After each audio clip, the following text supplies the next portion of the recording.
విజయవాడ నగరానికి ఏమైంది? ఓవైపు కలుషిత నీరు, మరోవైపు తుప్పుపట్టిన పైప్ లైన్లు.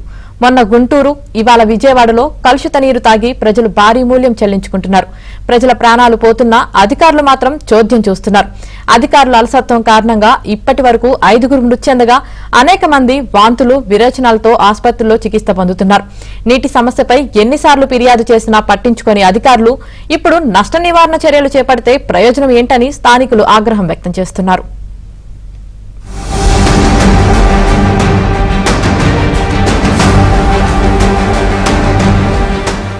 విజయవాడలో కలుషిత నీరు తాగే నిత్యం వందలాది మంది అస్వస్థతకు గురవుతున్నారు. గత వారం రోజులుగా అనేక మంది బెజవాడలోని మొగల్రాజపురంలో వాంతులు, విరోచనాలతో తీవ్ర ఇబ్బంది పడుతున్నారు. అయితే ఇప్పటి వరకు కేవలం 31 మంది మాత్రమే అస్వస్థతకు గురయ్యారని అధికారులు చెబుతున్నా స్థానికులు మాత్రం వందలాది మంది కలుషిత నీటితో అస్వస్థతకు గురయ్యారని ఆరోపిస్తున్నారు. పత్రికల్లో, మీడియాల్లో వార్తలు వచ్చాక ఇప్పుడు వైద్యారోగ్య శాఖ, వీఎంసీ సిబ్బంది కదిలిందని స్థానికులు మండిపడుతున్నారు.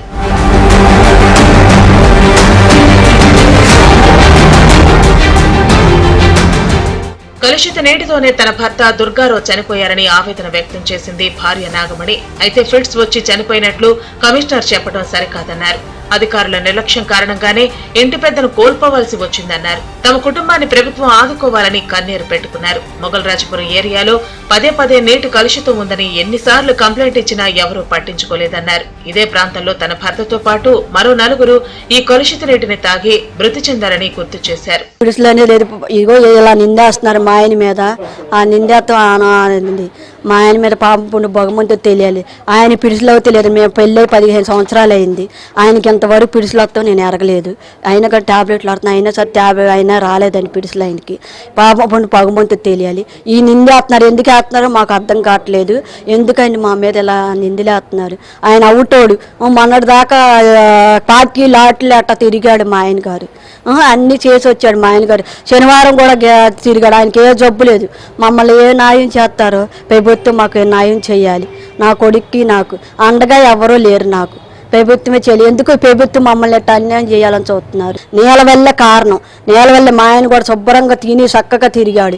ఆదివారం కూడా కొద్దిగా బాగానే ఉన్నాడు. ఆ తెల్లారే ఆదివారం నైటే సీరియస్ అయిపోయింది మా ఆయనకి. అంతేకాని పాపం పుణ్య భగవంతుడు తెలియాలని నిందేస్తున్నారు. ఇక ప్రభుత్వం ఏం చేసిద్దో, ఏం చర్యలు తీసుకునిద్దో తీసుకోండి. మొగల్రాజపురంలో నీరు కలుషితం కారణంగా దుర్గారావు అనే వ్యక్తి చనిపోయారని, దుర్గారావుతో పాటు అధికారుల నిర్లక్ష్యం కారణంగా మరో 4 ప్రాణాలు కోల్పోయారని, సుమారు 100 మంది హాస్పిటల్లో చికిత్స పొందుతున్నారని తెలిపారు సిహెచ్ బాబురావు. గత 5 రోజులుగా 10ల సంఖ్యలో స్థానికులు డయేరియా బారిన పడ్డారన్నారు. ప్రాణాలు కోల్పోతే గానీ అధికారులు స్పందించరా అని ప్రశ్నించారు. 100 మందికి పైగా అస్వస్థతకు గురయ్యారు. మరి వారం రోజుల నుంచి జరుగుతున్న ప్రభుత్వం కళ్ళు మూసుకుందా, కార్పొరేషన్ కళ్ళు మూసుకుందా? ఇప్పటి వరకు చల్లం లేదు. మంచినీరు కలుషితమైంది అనేటువంటిది ప్రతి ఒక్కళ్ళు చెప్తున్నారు. 2 నెలల నుంచి ఫిర్యాదులు చేస్తున్నారు, అయినా పట్టించుకోవాలా? మరి ఒక్క కుటుంబం కాదు, 2 కుటుంబాలు కాదు, 1500 కుటుంబాలు ఎఫెక్ట్ అయినాయి. 100 మంది అస్వస్థతకు గురయ్యారంటే నీటి కలుషితం అవడమే కారణం. మరి దీనికి అధికారులు ఇంతవరకు ఏ శాఖ వాళ్ళైనా ఈ అస్వస్థతకు గురవటానికి కారణం ఇది ఇంతవరకు ఒక నివేదిక ప్రకటించాలా? కప్పిపుచ్చుకునే ప్రయత్నాలు చేస్తున్నారు.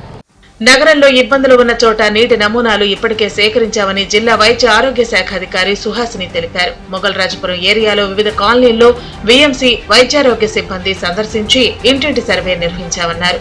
నీటి కాలుష్యం కారణంగా ప్రజలు అస్వస్థతకు గురయ్యారా లేదా ఇతర ఏవైనా కారణాలు ఉన్నాయా అన్నది రిపోర్టులు వచ్చాక వెల్లడిస్తామని డిఎంహెచ్ఓ సుహాసిని తెలిపారు. అలాగే నగరంలో వివిధ ప్రాంతాల్లో పైపు లైన్లు మరమ్మతులు చేపడుతున్నామని, వాటర్ ట్యాంకులు శుభ్రం చేయిస్తున్నామని, అంబులెన్స్ కూడా అందుబాటులో ఉన్నాయన్నారు. ఎక్కడెక్కడైతే డయేరియా కేసులు ఉన్నాయో వాళ్ళని మనం హెల్త్ ఎడ్యుకేషన్ ఇచ్చి ఎక్కువ ఉన్న వాళ్ళని జీజీహెచ్కి కూడా మనం అంబులెన్స్ ద్వారా పంపించడం కూడా జరిగింది. మైనర్ వాళ్ళకి ఇక్కడే మనం ట్రీట్మెంట్ ఇచ్చి నిన్నటి నుంచి మనం ఈ 2 పడకలు పైన ఒక 4 పడకలు అని మా పైన అధికారులు మాకు కమిషనర్ గారు, స్పెషల్ సిఎస్ గారు మాకు చెప్పిన విధంగా మేము అధికారులుగా తీసుకొని ఇక్కడ బెడ్స్ కూడా ఇచ్చేసుకుని రాత్రి కూడా ఒక కేసుకి ఇక్కడ ట్రీట్మెంట్ ఇవ్వడం జరిగిందండి. అలానే జీజీహెచ్ సూపరింటెండెంట్ గారు కూడా ఆయన కూడా అక్కడ ఒక 30 బెడ్స్తో స్పెషల్ వార్డు ఒకటి క్రియేట్ చేసి అక్కడ, అలానే అక్కడ స్పెషల్ డాక్టర్స్తో, అక్కడ ఉన్న స్పెషల్ డాక్టర్స్ పర్యవేక్షణతో అక్కడ ఒకటి పెట్టడం జరిగింది. సో ఏదైనా కేసు ఇక్కడ నుంచి వెళ్ళినా కూడా డైరెక్ట్గా అక్కడికి వాళ్ళని వెంటనే ఫోకస్ చేసి వైద్యం ఇచ్చేటట్టు కూడా అక్కడ పెట్టారు. అలానే మా తరఫున కూడా ఒక టీం అక్కడ పెట్టడం జరిగింది.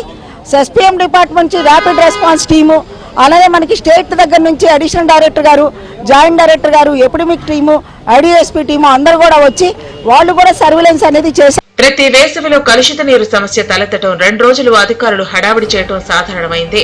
ఇకనైనా ఈ సమస్యకు శాశ్వత పరిష్కారం చూపించి స్వచ్ఛమైన మంచినీరు అందించాలని విజయవాడ మున్సిపల్ కార్పొరేషన్ నగర ప్రజలు కోరుతున్నారు.